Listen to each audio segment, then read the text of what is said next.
Welcome to another Friday ride. We're gonna go out to the same place. We're going out to the lake again.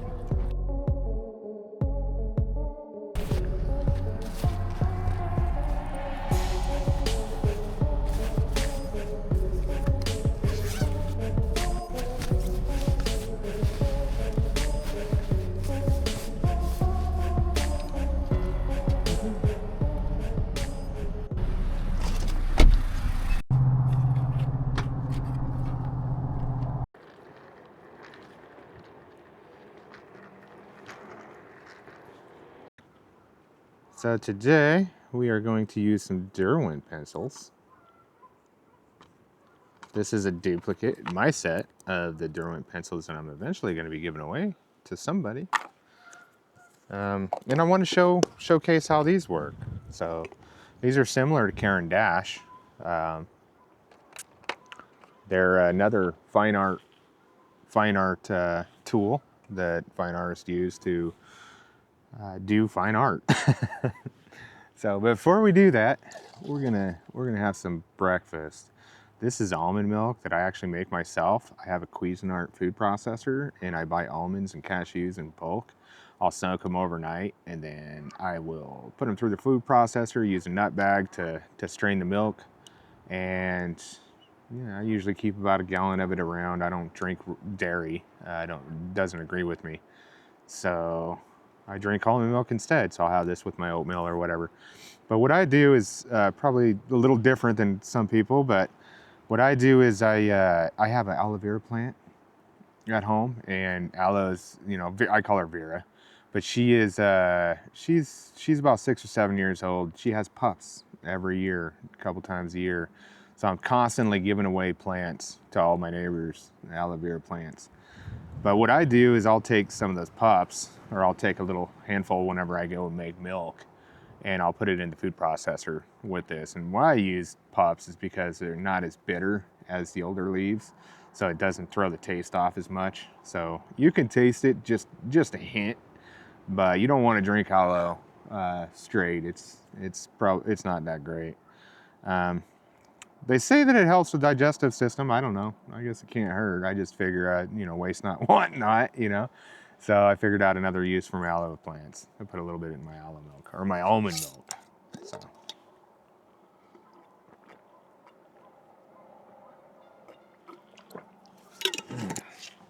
Yummy. But as you get older, fiber is a big thing. So especially, older men, 47 going into 50 and stuff, it's important to get your daily fiber intake up. So almonds is a great way to do that. So the pulp that I take from making the almond milk, I'll use the pulp in my oatmeal. I'll throw a cup in the oatmeal as I'm cooking it. Another thing I enjoy eating is like an Eggs Benedict. So I got the canned Knorr sauce mix stuff that I buy in bulk, and I'll make hollandaise sauce. I'll make my own Eggs Benedict. So when I make the fried potatoes, I add a cup at the end of the frying process of the eggs or the potatoes and eggs, or the potatoes, and onions, and finish frying them up that way with a cup of almond pulp. Well, it just gives it another gritty taste. It doesn't take away from the flavor of the eggs or of the taters and onions. So why not, right? It's another way to get some more fiber into your diet.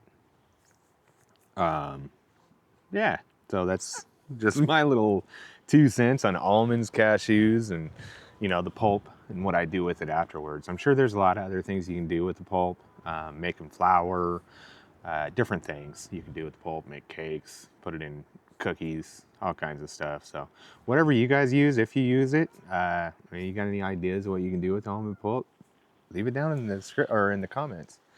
And let us know. Let us know what you do, if you do anything. For me, it's just, I can't have dairy, so I gotta, I love milk, so.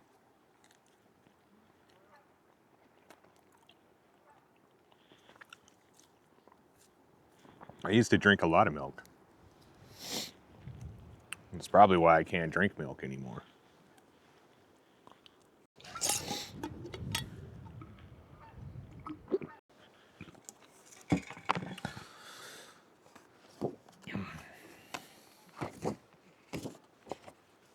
here's the picture we did last week, if you guys remember.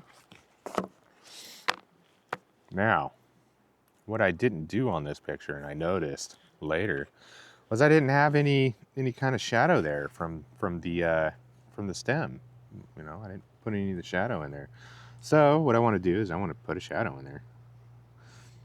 I envision the shadow is going to be probably right around here, and it's gonna get a little closer right here as it gets to the lip of the apple there, and then it's gonna stay right on there because it's really close to the apple at that point. Yeah, that just gives us a suggestion. You know, that gives us the shadow of the stem there of the apple. Well, we got this green out. We'll come in and darken this up a little bit too. These are Derwent Lightfast pencils. The set's really cool. It comes with a little booklet in the set that describes each pencil and its light fastness. So, yeah, Derwent does a good job. So, I mean, they're nice. I like Caran Dash, and it just comes down to probably packaging and presentation. Honestly, that's about it. I mean, this is like a plastic tray versus the trays that you get with the Caran Dash, and for the money, it's like, man, you know, it's like Caran Dash really went all out there with their packaging. So, but as far as performance goes and stuff, I would say they're on par, you know. So, I mean, if you don't care about the packaging as much, you know, maybe you want a little more cost-effective set of pencils, Derwent. I mean, they're not, I wouldn't say cost-effective or budget or anything like that. I mean, that's a $250 set normally, so that's expensive, you know, for a set of pencils. Again, this is an investment. They're investments. They're not, you know, that's how I look at it. Is that they're investments.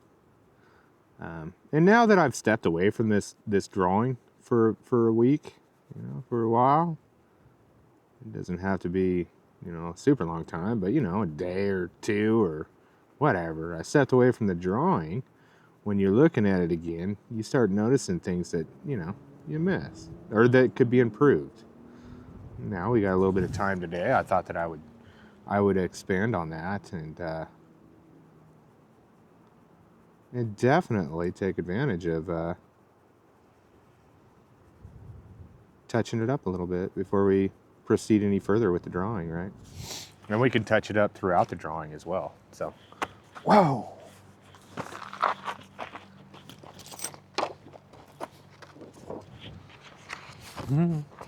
It's windy. Sorry about that, you guys. I had to run after my drawing. Should take better care of your stuff. Gosh, well. You can't help it. It's pretty windy out here, you guys. So I'll try to hold on to it. All right. So what I want to do, and what I did, was I brought a brush. So what I use the brush for is essentially just to wipe away any kind of excess pencil, you know, stuff. So I'm not using my hand so it doesn't wipe the pigment across the paper. It's actually pretty important to do. So just get a little brush, it doesn't matter. Some people use gloves and stuff on their hands. I don't really go that far, which it's okay to do that. I just don't have a glove or anything like that. But I'll use, sometimes I'll use, especially on larger pieces of paper, I'll use some paper. It's like a wax type paper, see-through. It's not really wax. It's stuff I use for airbrushing so that I can make templates and stencils for doing airbrush work. But I'll use that sometimes and lay it over an already done drawing.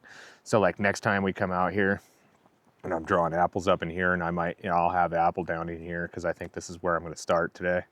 I will bring that paper and just lay the paper there so I can work up here and leave my hand on it. So back to Derwent, I buy a lot of different Derwent products. So these are the Derwent graphite pencils, and I have them from HB to F through all the different series. And essentially, what you do with those is it's for pencil drawings. And what a pencil artist will do is they'll use different hardnesses and finenesses of lead to get different effects of shading. So it's a whole nother ball game. But I just wanted to highlight that I buy a lot of different Derwent products. I don't just use the pencils. This pencil is the first pencil I ever, the high-end pencil I've ever bought for pencil art. And that's why I bought these, was because I already know who the company is and I've already bought from them before. So anyway, I'm gonna keep this in green. You can go straight red, it doesn't really matter, but I guess it could. Let's see here. How am I gonna see this? We're gonna draw real light because just in case I screw up on a shape, the shape of it.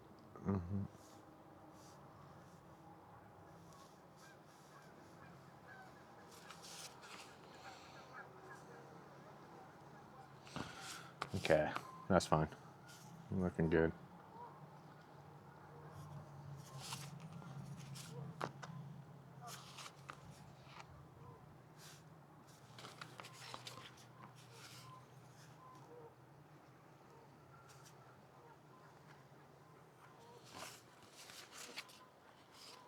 Okay. The stem. Maybe this stem's gonna come out this way.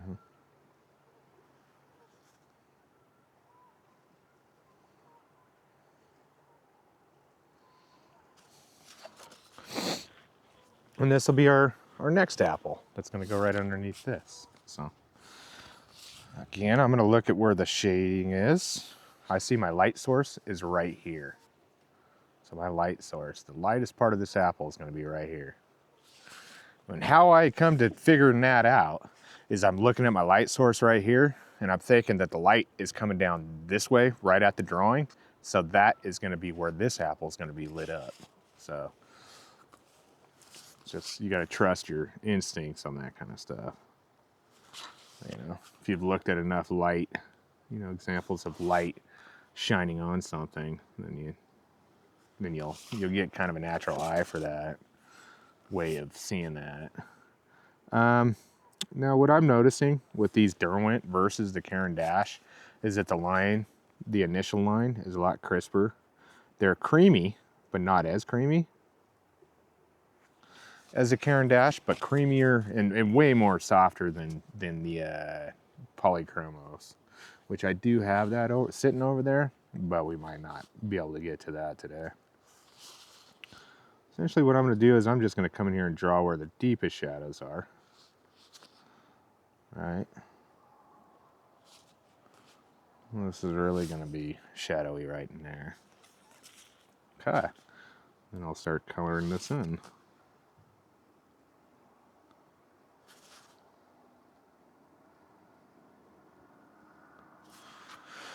Just going to go in light to get a good coat of this green down. Doesn't matter what color of green you use. You can literally, just use your best judgment. It doesn't have to be anything specific. In case you do have a Derwent set and you're coloring with me, just know that you can use any green. The green that I am using is Pine LF1.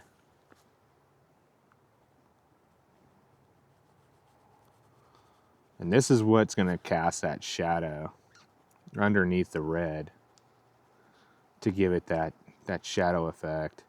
If you do this before you put the red down, then it looks more natural when you go to putting the final touches on the shaded parts afterwards, at the end.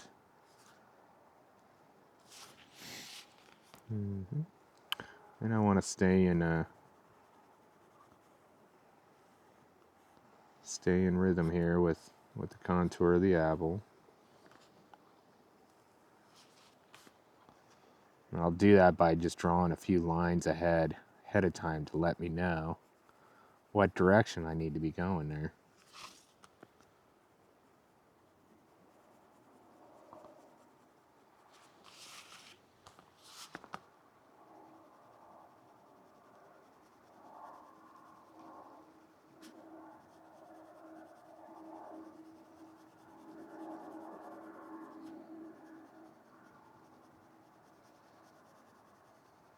It's a beautiful day out here today at the lake.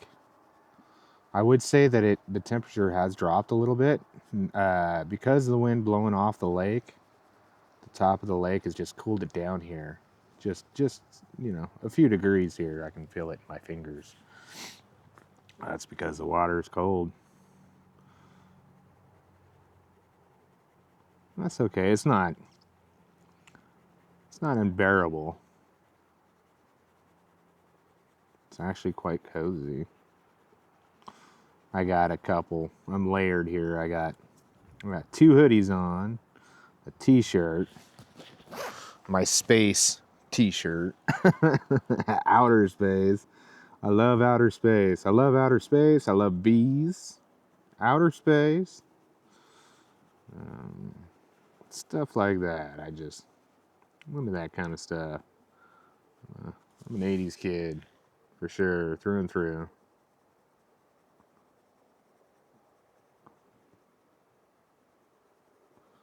I remember when videos came out, we had an Atari in our house. It was just an Atari. We played Pong and all this stuff. It's fun. It wasn't way exciting. What really got exciting was the advent of arcade games. Essentially, they came out with video games. I mean, computers were meant for school, and you know, only schools, you know, if you were rich, could own one. I mean, they were expensive. Computers were. To have one in your home was, you know, prestigious, I guess, for lack of a better term. But they, you know, when they came out with video games and computers, it just proved that you know, computers weren't all about work. You know, you could actually play too. Then they started pumping out the consoles, coming out with that concept. The first console we got was a Super Nintendo, and it was a cartridge game, and you know, we got to play stuff like Zelda and Super Mario Brothers and Metroid. You know, all great games. I think Metroid, I think you were a bounty hunter. Super Mario Brothers, you played as, you know, there's a couple set of brothers there, Luigi and Mario. But yeah, we had a lot of fun playing games in Zelda. You got to watch Zelda over the years. You got to watch that character go from, you know, what he was on the Nintendo. You got to see him, you know, get better and better as a character over the years through Nintendo and Switch and all that. He really changed, you know. So that's the fun about gaming for me. That was always fun. And I played over the years different consoles, and I still play with the PS5. I still buy that every new console. I like the what is it? The virtual reality. I got the VR2. I started with the VR1 helmet. I really like that experience.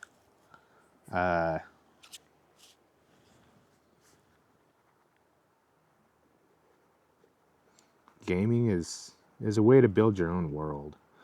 But I play with different people, so I play with people from around the world. I mean, people from Australia and, you know, the UK, everywhere. I mean, different parts of the world.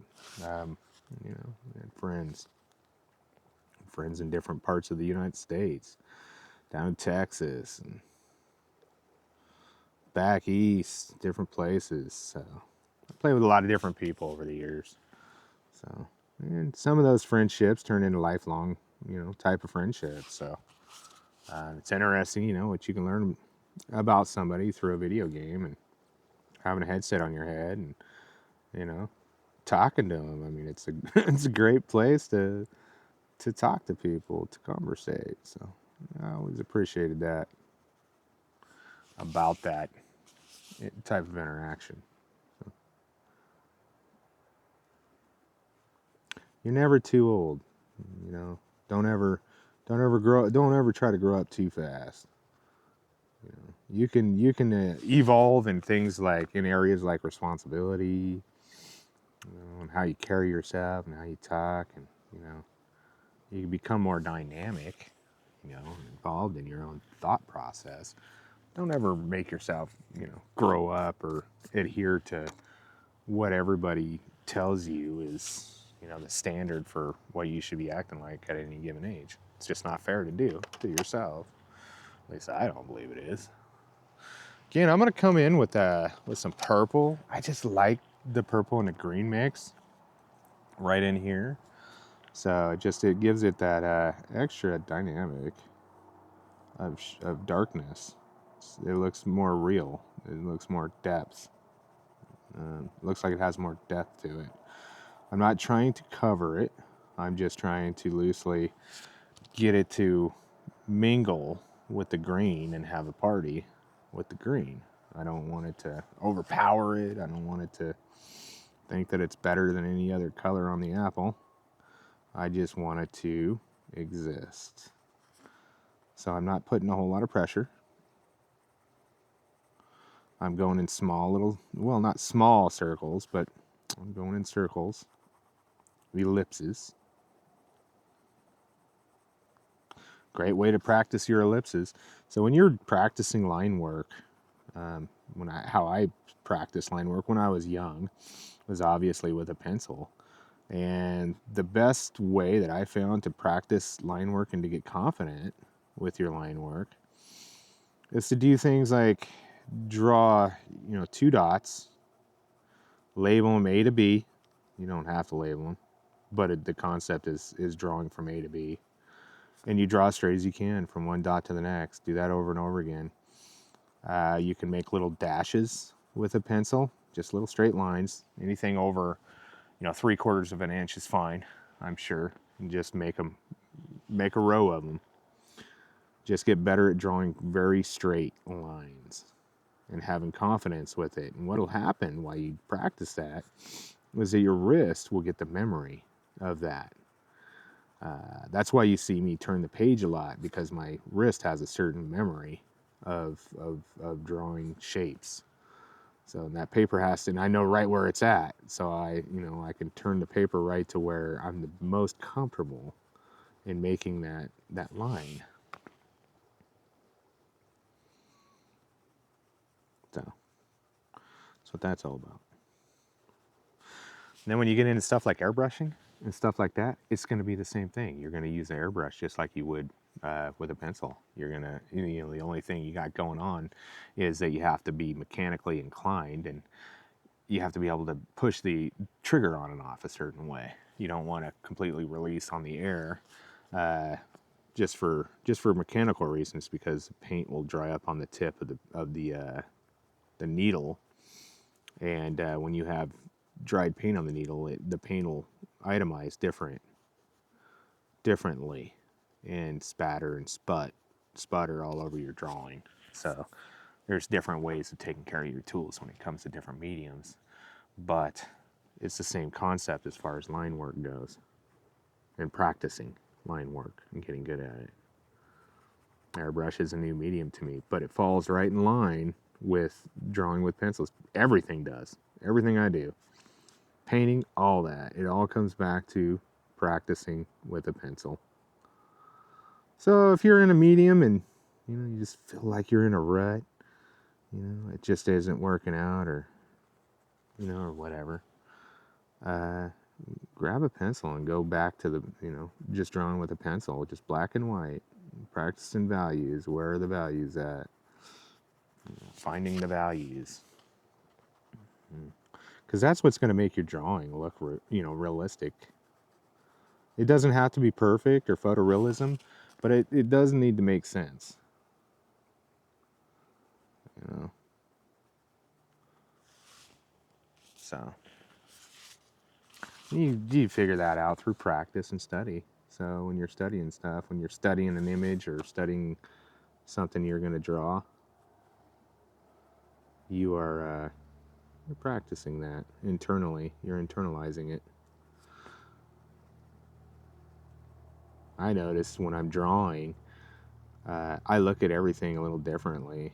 Like the leaves of a tree, I'll see the way of drawing it before actually appreciating what it is. I'll actually look at the colors and see the different shading of colors and the possibilities of different colors to come up with that shade of what it's revealing to me.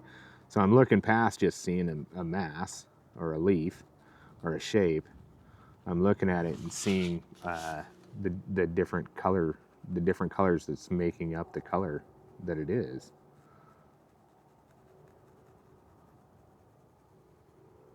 If that makes any sense. I don't know, to me it did. In my head it did. So now I got some of this shading in here where I want it. Well, come on. I don't want to be chasing that again. Dab, burn it. We're going to go in with a red. And I'm going to hit it with this little bit of a darker red because, again, this apple's sitting on top. And all these apples that are going to be behind it are going to be progressively going down. And it's all going to be apples, this whole page. I ain't putting anything else in here other than apples all the way out to the edge. I'm going to fill this whole page. Right now, I'm looking for an eraser. Or, I mean, not an eraser, but a pencil sharpener. And when you can think about it, it doesn't always happen. Make sure you're turning the actual sharpener on the pencil instead of the pencil. When I'm not thinking about it, I am guilty of trying to turn the pencil instead of the sharpener. I just want to be mindful of that. You don't want to chew through these too fast. Of course, it is cheaper to buy a single pencil than a whole set. So if you want to just give them a go, then buy a couple pencils. You know, think of a project you want to do. Think of what colors you want for that project and buy just those specific pencils. It might be 3 or 4 pencils. You know, not a lot. And that'll only cost you, you know, $15 versus buying a whole set. So there's that. That could be a smarter way to go.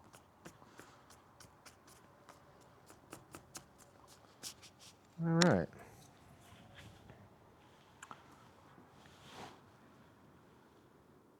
See what time it is here. Dang it. All right. Sorry about that. Now that we got that nice and sharp, I'm going to hit that edge first. Just because it's so nice and sharp.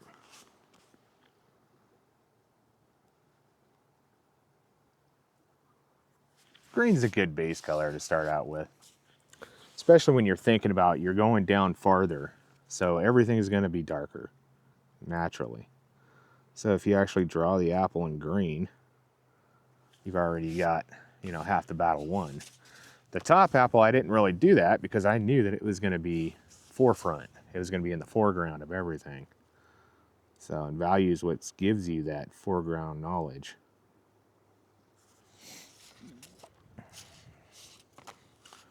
And once we start piling these apples in here, it's gonna start taking on a different look.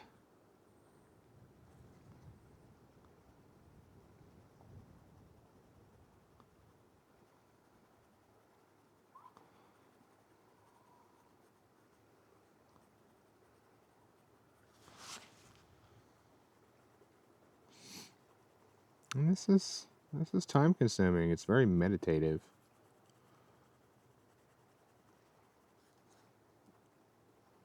It's very rewarding when you're done. Sometimes it's easier to start out on a smaller piece here. I'm actually going to buy a frame particularly for this drawing so that I can frame it once I'm done with it. I like these little pictures as well. They're pretty cool and they're fun, and they don't take as long as if you're using a larger paper. And you can still really make them look cool once you frame them up. I mean, I have a spray varnish that I'll use on this once I get it all drawn, just to lock it in so it keeps it from wax bloom or, you know, doing these silly things over time. Locks everything in so nothing can move. I like spray varnish. I also like the liquid varnish that you can apply, but only for certain mediums. It doesn't work for all. This, it absolutely will not work. Do not use a liquid varnish for this. Don't use liquid varnish for acrylic inks either. I mean, it'll take the paint right up. I don't know why it does that. But with heavy acrylics, I notice it works. It's just fine. It really gives it a nice sheen, you know, to the project. You can see how long, you know, this takes. We've already been at this right here for half an hour, so. And this is as far as we've gotten. So you see a lot of sped up paintings when people are doing pencil work because it just, you know, it takes a while. And you know, as an artist, you're thinking that nobody wants to really watch me, you know, go back and forth with a pencil for an hour. But you'd be surprised. I actually like it. And the reason why I like it is because you actually see in real time the process, and that's how you learn. You know, if you're watching somebody doing it in sped up, which I'm not opposed to because I'm a fan of sped up stuff. So it just visually it's artistic.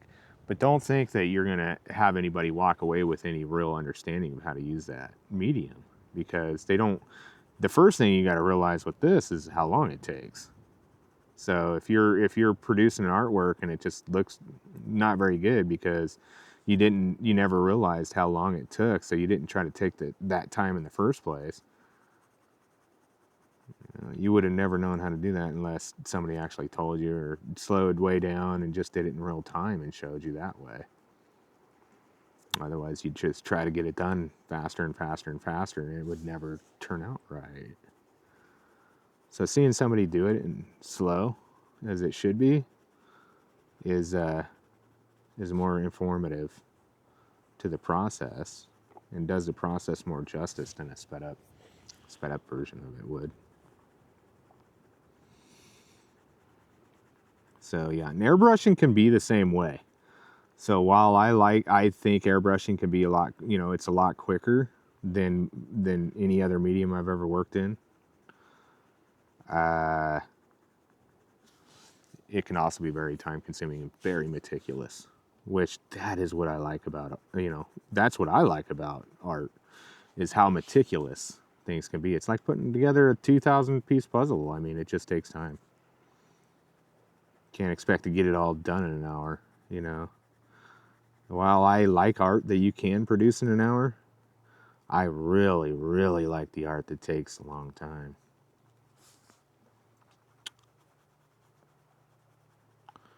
And that's what this is. It just takes a long time.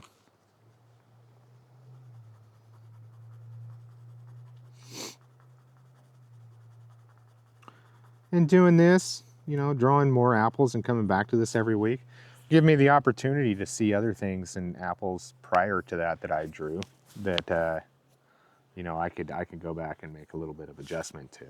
So, you know.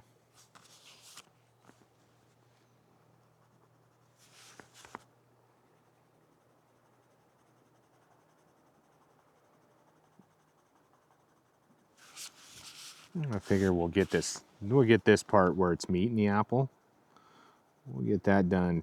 We'll get that done today, so we can get a nice shadow in there.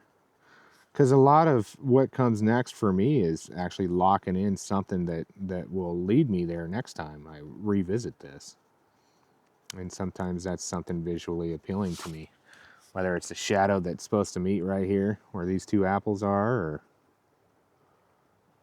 or whatnot. You know, it'll get me fired up and going for the next time I put, you know, pencil to paper next week.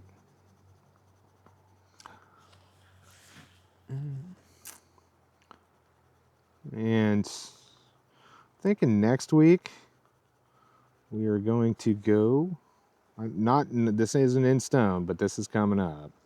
I'm hoping it's next week, but I want to go down to the bookstore.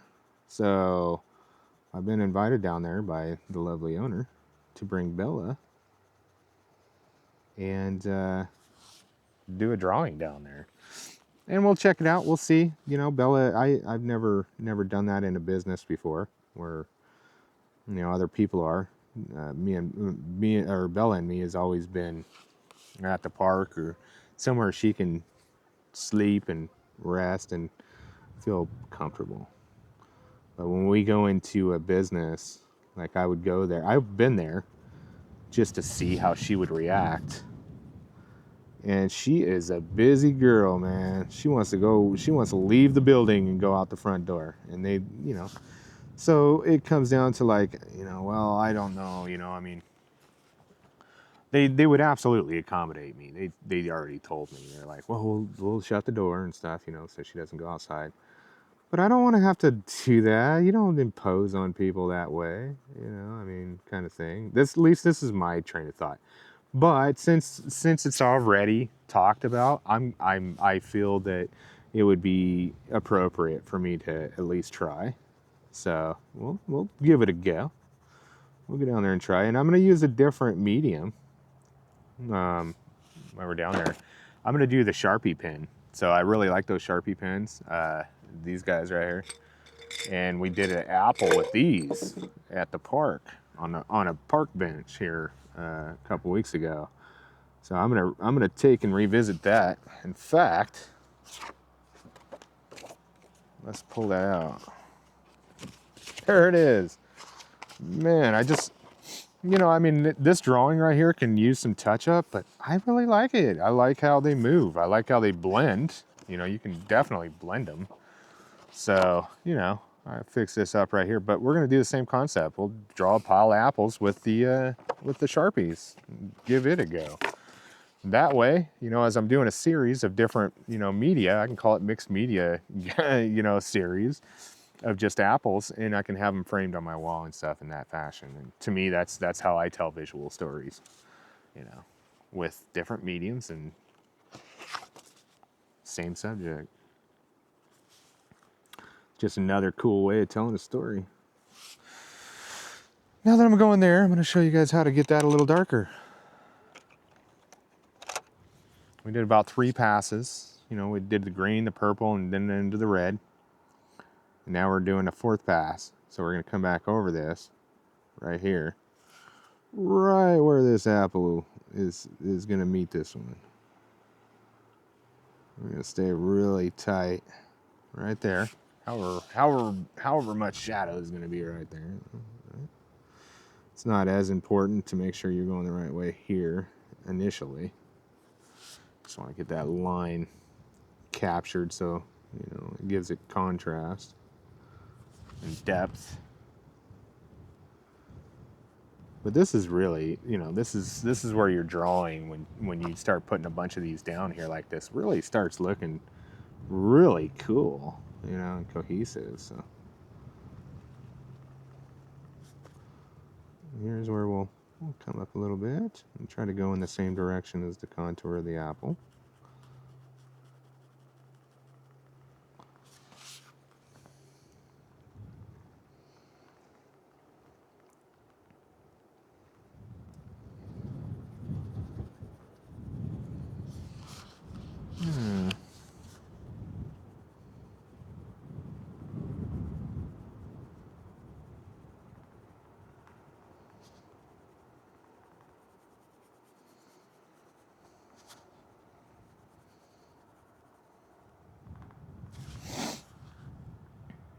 If you guys got a set of Derwent pencils and you're drawing along, or whatever you got, and if you are drawing along, what are you drawing? What kind of picture are you drawing? And are you happy with it?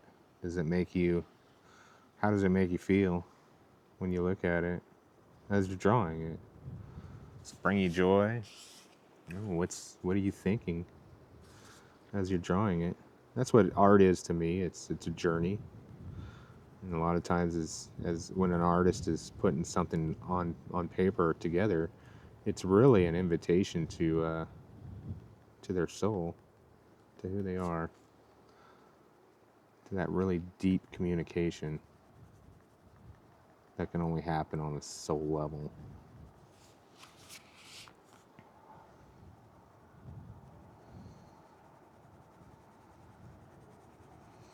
Connection is everything. It's art. Everything is art. Art is everything, and everything is art. So, yeah, I think we're getting to a good stopping point here where I'm going to feel comfortable with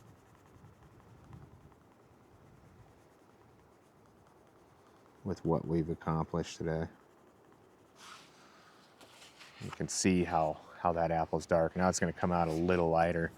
I might not go as heavy with the green up in here, you know, even though it's still dark.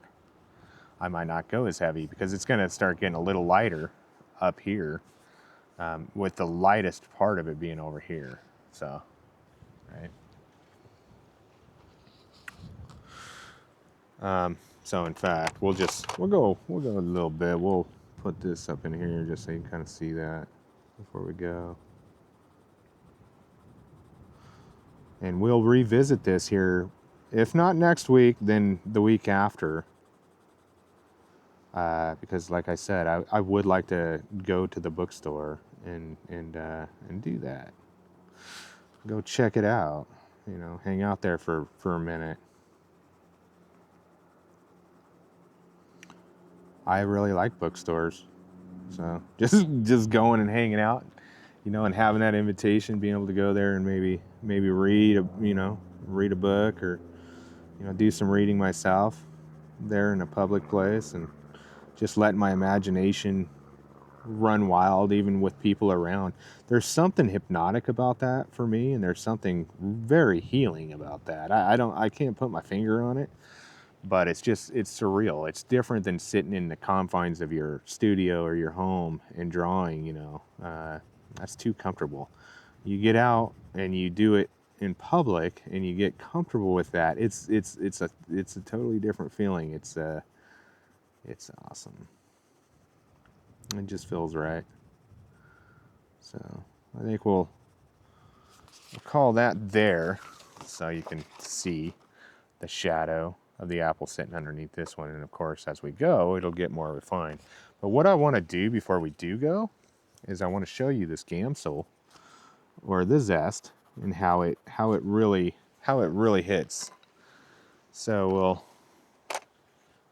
spend a couple minutes here and just do a little demonstration. Nothing major.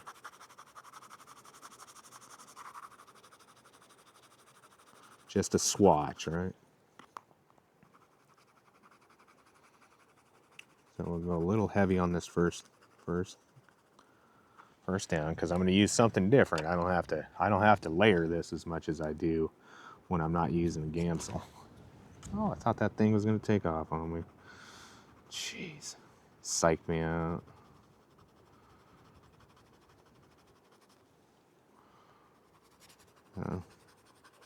Yeah, I would say I really like these pencils. I'd say they're the Goldilocks pencil between Polychromos and Caran, in that they're harder than the Caran pencil is, but not as hard as the Polychromos.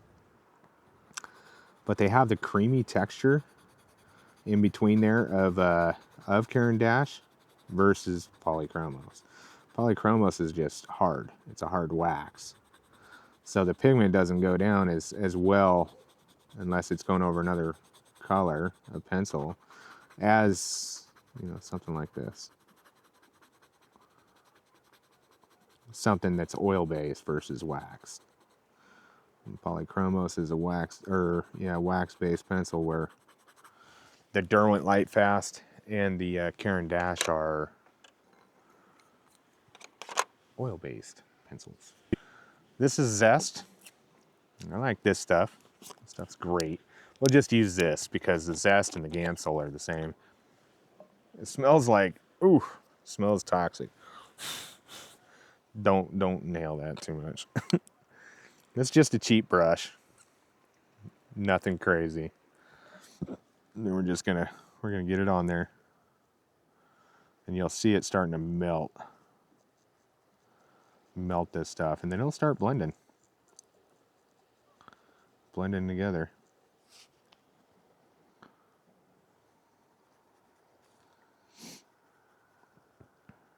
This is just a small example.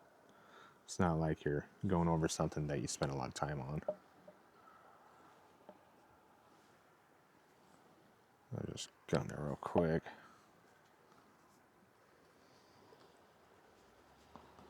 And get it on there real good. And then you can work with it.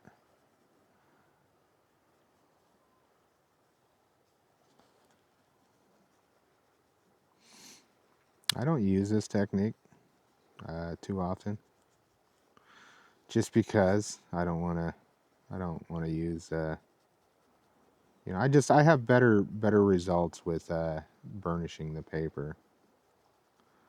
I have more control over it. But if you do this, you're gonna fill in that tooth a lot quicker. So you can see how it's filled in all that tooth.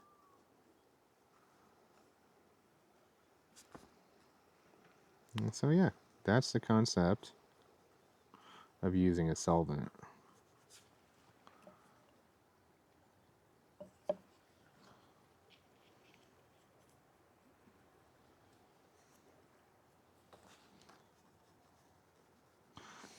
I have other products that I've bought from pencil artists that I follow on Facebook and stuff, that you can actually apply to this, and it gives you a little more tooth, so you can actually come back over it again with colored pencil.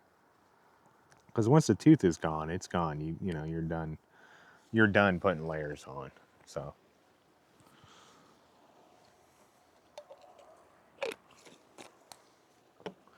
that is the concept right there of using Zest. Not the greatest example. I mean, obviously, I just took a couple colors, green and red, real quick, and one past each of them, and then threw some color on it. But you can definitely see how it will knock the color down, and you're able to cover that tooth really quick. See, if I come out here with it, you can see the color. So, yeah. And pencil artists that use this have really gotten it down to a science. So, I mean, they've gotten really good at it, and been able to utilize this really well.